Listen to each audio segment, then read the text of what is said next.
Hello दोस्तों, मैं नीतू आपका स्वागत करती हूँ और हम लोग देख रहे हैं रिवीजन सीरीज जो कि आपके आगामी एग्जाम के लिए काफ़ी महत्वपूर्ण होनी है। और ये जो सीरीज है ये टोटल 5 से 600 प्रश्नों का सीरीज है जो मैं सभी कराने वाली हूँ आप लोगों के लिए। और ये टीजीटी, पीजीटी, एनवीएस, केवीएस ये पूछे गए सभी प्रश्न हैं और इसमें एमसीक्यू भी शामिल है। तो ये सभी को मैंने लिया है, इसमें व्याकरण है, हिंदी साहित्य है प्लस आपका।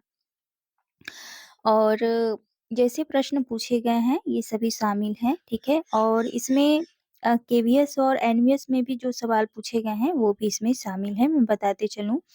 और पिछली वीडियो में भी मैंने बता रखा है, तो अगर चैनल पर नए हैं तो चैनल को सब्सक्राइब कर सकते हैं आप। इसी तरह के वीडियो को पाने के लिए और बेल आइकन भी ज़रूर से प्रेस कर लें, नई वीडियो को पाने के लिए और अपने फ्रेंड तक भी इसे शेयर करें। तो चलिए दोस्तों बढ़ते हैं आज के पहले प्रश्न के ऊपर। और मैं कथन जो महत्वपूर्ण विद्वानों का जो कथन है अ, आपने जो कमेंट किया है तो मैं करा दूँगी उस पर। इसमें टेंशन नहीं लेना है, मैं सभी जितने भी महत्वपूर्ण कथन होने वाले हैं एग्ज़ाम से रिलेटेड तो मैं सभी कराने वाली हूँ और पहले भी कराई है, आपने देखा नहीं अभी तक लगता है। तो अब प्लेलिस्ट बनी हुई है उसमें जो महत्वपूर्ण कथन मैंने अभी तक कराया है, आप देख लें पिछला वीडियो मैंने करवाया है टीआरई थर्ड के लिए। तो चलिए सीधे बढ़ते हैं प्रश्नों के ऊपर और आज के पहले प्रश्न पे चलते हैं।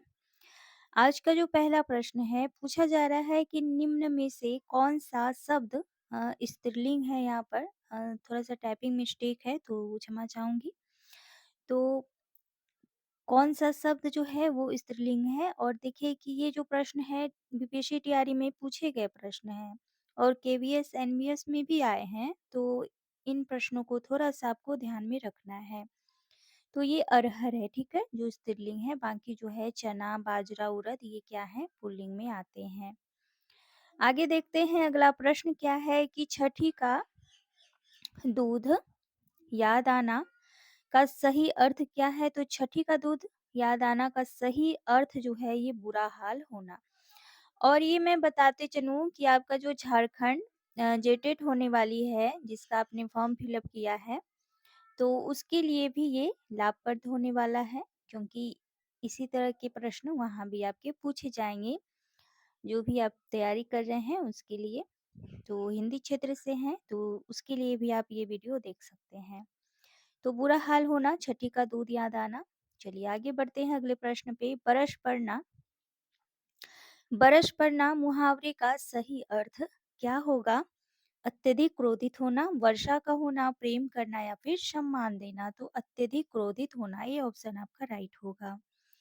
आगे बढ़ते हैं अगले प्रश्न पे। क्या है अगला प्रश्न? पूछा जा रहा है कि गृहम गच्छति शब्द का संधि विच्छेद आपको बताना है। तो ये होगा गृहम धन गच्छति। तो ये थोड़ा-सा संस्कृति जो होता है ना संस्कृत व्याकरण अगर आपने पढ़ा होगा उसमें इस तरह के प्रश्न ज़्यादातर पूछे जाते हैं संस्कृत साहित्य से, संस्कृत व्याकरण से।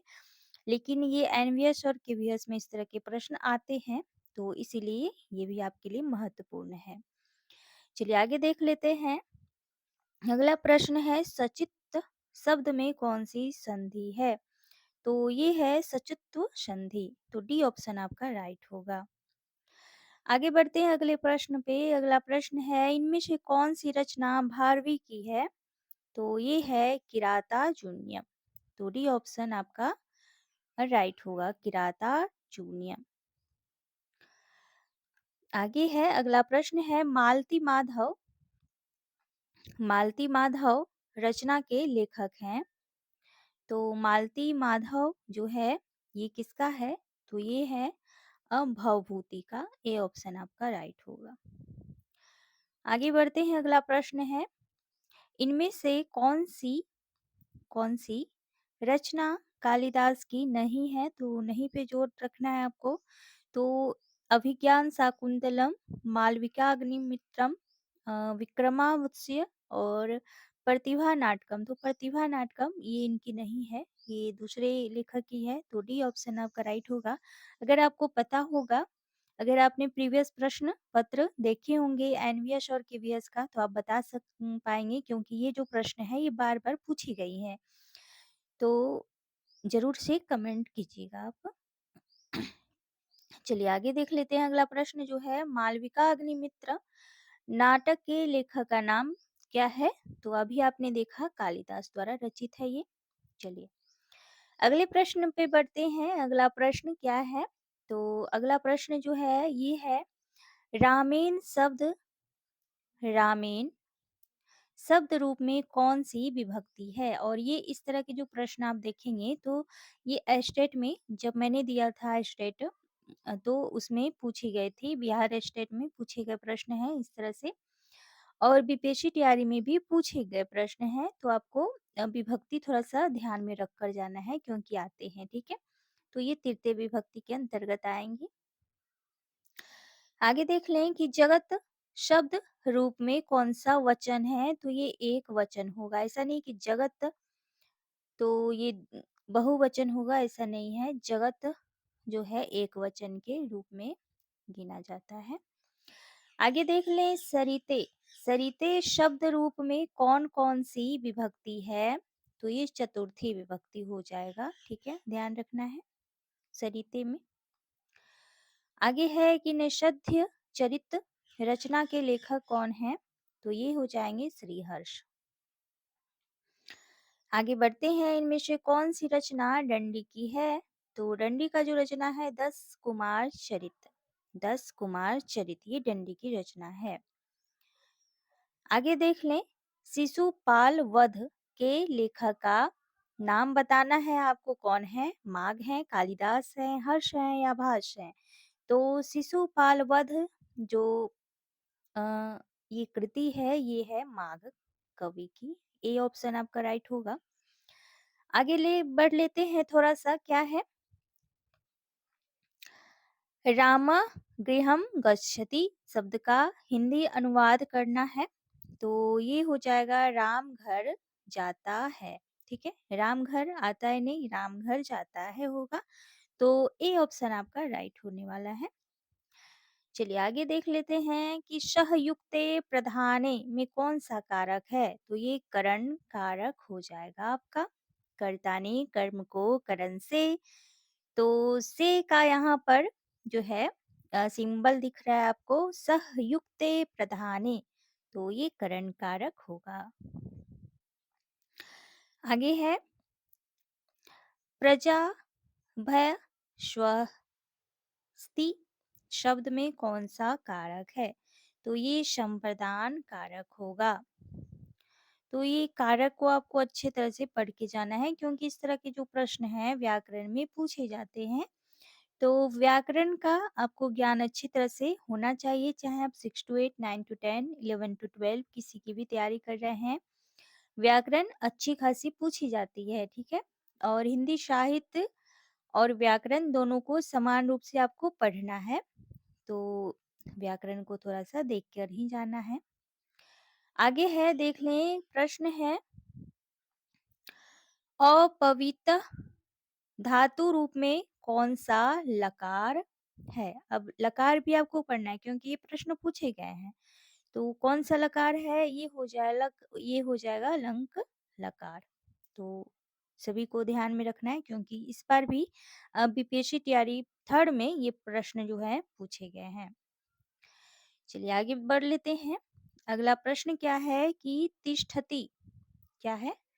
तिष्ठति धातु रूप में कौन-सा लकार है? तो ये लट लकार हो जाएगा, ठीक है? ए ऑप्शन आपका राइट होगा, तिष्ठति।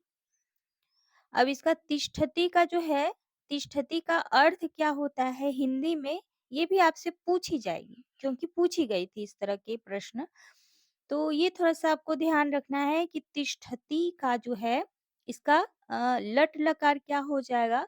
लंक लकार क्या होगा इसका? यानी कि विस्तारित रूप आपको इसका ध्यान में रखना है, क्योंकि जिस तरह राम, राम, रामः होता है ना? तो उसी तरह किसी भी शब्द को, यानी कि लकार को आपको अच्छे से पढ़कर ही जाना है। मैं बार-बार बता रही हूँ क्योंकि लकार पूछे जाते हैं। अगर आप अच्छे से लकार को कर लेते हैं तो फिर आपका प्रश्न गलत नहीं होगा। चलिए आगे देख लेते हैं अगला प्रश्न जो है ज्ञानश्री शाखा के प्रमुख कवि हैं। तो ज्ञानश्री यानी कि संत काव्य की बात हो रही है यहाँ पर। तो इसमें प्रमुख कवि की बात हो रही है। तो प्रमुख कवि जो हो जाएँगे इसमें कबीरदास जी हो जाएँगे। चलिए आगे बढ़ते हैं अगले प्रश्न पे। अगला प्रश्न जो है आपका क्या है? प्रेम वाटिका नामक ग्रंथ रचित है, किसने रचित है? तो ये रसखान द्वारा रचित है, ठीक है? तो ए ऑप्शन आपका राइट होगा। आगे बढ़ते हैं अगला प्रश्न है निम्नलिखित में से कौन-सी रचना पुष्पदंत की नहीं है?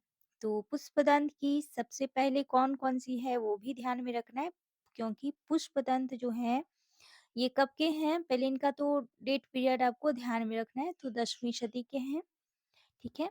और महापुराण जय कुमार चरयू यहाँ पर नय कुमार भी होगा, ठीक है? जय नहीं होगा, नय कुमार चरयू, जसहर चरयू ये तीनों इनकी है लेकिन पौम चरयू जो है ये 8वीं शती की रचना है क्योंकि ये स्वयंभू की रचना है जो कि अपभ्रंश के प्रथम कवि भी जाने जाते हैं स्वयंभू जी। तो ये थोड़ा-सा ध्यान में रखना है आपको। आगे बढ़ लेते हैं अगला प्रश्न है मैथिली बोली के लोकप्रिय कवि हैं तो ये सभी को पता होगा विद्यापति जी हैं मैथिली में इन्होंने पदावली लिखी है और अपभ्रंश में लिखी है कृति लता और कृति पतिका कृति लता और कृति पतिका। तो ये अवहट में लिखी गई उनकी 2 ग्रंथ हैं और बाकी जो है संस्कृत में उन्होंने रचना किया है। तो ये सभी महत्वपूर्ण है इनकी सभी रचनाएँ तो ध्यान रखना है और मैं बताते चलूँ कि अगर टेलीग्राम से आप नहीं जुड़े हैं तो ज़रूर से जुड़ जाएँ। वहाँ पर मैं इम्पोर्टेंट जो है पीडीएफ में प्रोवाइड करवाती हूँ। तो लिंक नीचे दी गई है, तो आप ज़रूर से जॉइन कर लें। चलिए आगे बढ़ लेते हैं अगला प्रश्न है हिंदी साहित्य के इतिहास ग्रंथ हिंदी साहित्य विमर्श के लेखक हैं तो वो है पदुमलाल पुन्नालाल बख्शी। कौन है? पदुमलाल पुन्नालाल बख्शी जी हैं हिंदी साहित्य विमर्श के लेखक। आगे है प्रेम मार्गी कवि नहीं है तो प्रेम मार्गी जो कवि नहीं है वो सूरदास जी नहीं होंगे क्योंकि ये अष्टछापी कवि हैं और कृष्ण भक्ति शाखा से जुड़े हैं महत्वपूर्ण कवि हैं। बाकी कौन है? जयसी हैं, मुल्ला दाऊद है, मंझन है। मंझन का है मधुमालती 1545 ईस्वी में इसकी रचना हुई है। मुल्ला दाऊद की है चंदायन जो कि 1379 में इसकी रचना हुई है और जैसी का है पद्मावत जो कि 1540 में इसकी रचना हुई है। तो ध्यान रखना है तीनों के डेट पीरियड को क्योंकि महत्वपूर्ण ये ग्रंथ है इनके द्वारा रचित। आगे बढ़ लेते हैं अगला प्रश्न है निम्नलिखित में से कौन सा कवि अष्टछाप का कवि नहीं है? अभी मैंने बताया जस्ट। तो नंददास है, परमानंद दास है, छीत स्वामी है, गोविंद स्वामी है, सूरदास है, कुंभन दास है और कृष्ण स्वामी है। तो ये अष्ट छाप यानी कि 8 वीणाएँ लगी हुई यानी कि 8 कवि इनमें शामिल हैं और अष्टछाप का स्थापना किसने किया है? तो स्वामी विट्ठलनाथ ने किया है। लेकिन पुष्टि मार्ग की जो स्थापना हुई थी, वो विट्ठलनाथ के पिता ने किया था। किसने किया था? ये भी थोड़ा-सा कमेंट कीजिएगा। तो यहाँ पर अष्टछाप कवि में शामिल नहीं है, तो ये हरिव्यास देव जी हो जाएँगे, ठीक है? डी ऑप्शन आपका राइट होगा। आगे बढ़ते हैं अगले प्रश्न पे। अगला प्रश्न क्या कहता है देख लें। निम्नलिखित में से किसने पुष्टि मार्ग की स्थापना की? अब देखिए कि वही प्रश्न आपसे पूछ लिया गया। तो ये स्वामी वल्लभाचार्य जी होंगे। तो ध्यान रखना है बी ऑप्शन आपका राइट होगा। आगे देख लेते हैं अगला प्रश्न क्या है। तो विशिष्टाद्वैतवाद के प्रतिपादक कौन थे? तो ये थे रामानुजाचार्य जी। माधवाचार्य द्वैतवाद के थे, निम्बार्काचार्य जो है द्वैताद्वैतवाद के हैं। तो ये थोड़ा-सा ध्यान रखना है, ठीक है? क्योंकि यहाँ से प्रश्न आपके बनते हैं, महत्वपूर्ण है, यहाँ से 1-2 प्रश्न आपके पूछे ही जाएँगे। 6 टू 8 में भी, 9 टू 10 में भी और 11 टू 12 में भी प्रतिपादक से यानी संपादक जो भी कहिए, यहाँ से प्रश्न पूछे जाते हैं। चलिए आगे देख लेते हैं और आज का लास्ट प्रश्न जो है सूरदास ने किस कृति को नहीं लिखा है? तो सूर शरावली इनकी कृति है, साहित्य लहरी भी है, सूरसागर भी है, लेकिन दोहावली जो है ये किसकी है? तो ये तुलसीदास जी का है दोहावली, तो ध्यान रखना है। अगर पदावली दिया रहता तो ये हो जाता फिर विद्यापति का, लेकिन ये दोहावली है तो ये सॉरी तुलसीदास जी का है। तो थोड़ा-सा ध्यान रखना है, इस तरह की महत्वपूर्ण रचनाओं को आप कभी-कभी गलत कर बैठते हैं। अभी आपको सरल लगेगा क्योंकि अभी आपके दिमाग में प्रेशर नहीं है। अभी तो आप सोच रहे होंगे कि बहुत ही ईज़ी प्रश्न दिख रहा है, ये तो मैं जान रही हूँ या जान रहा हूँ। लेकिन जब आप एग्ज़ाम में बैठिएगा तो बहुत ही सरल प्रश्न आपसे गलत हो जाता है क्योंकि वहाँ पे आपके दिमाग में प्रेशर रहता है। टाइम को लेकर फिर पता नहीं ये कितने प्रश्न सही होंगे, क्या मैं पास हो पाऊँगा? तरह-तरह के जो माइंड सेट होते हैं वो एग्ज़ाम में होते हैं। तो इसीलिए किसी भी प्रश्न को ये मत समझिए कि वो इतने सरल हैं या इतने कठिन हैं, बस आप कीजिए और बड़ी ही तन्मयता के साथ आप कंटिन्यूअस आप अपना रिवीजन को रखिए क्योंकि अगर आप अच्छे से नहीं देखते हैं प्रश्नों को, तो वहाँ भी गलत करने के चांस होते हैं। तो ईज़ी और सरल दोनों तो एक ही बात हो गई। तो ईज़ी या फिर हार्ड बोलिए, तो दोनों को आपको लेकर चलना है। ये मत सोचिए कि सरल है या फिर कठिन है। दोनों को साथ लेकर चलिए, बहुत ही अच्छी तरह से रिवीजन होगा आपका। तो चलिए, थैंक यू सो मच दोस्तों। फिर मिलती हूँ एक नए वीडियो के साथ, नए सीरीज़ के साथ। तब तक बने रहें हमारे साथ और चैनल को ज़रूर से लाइक, सब्सक्राइब, शेयर करते रहें। Thank you so much.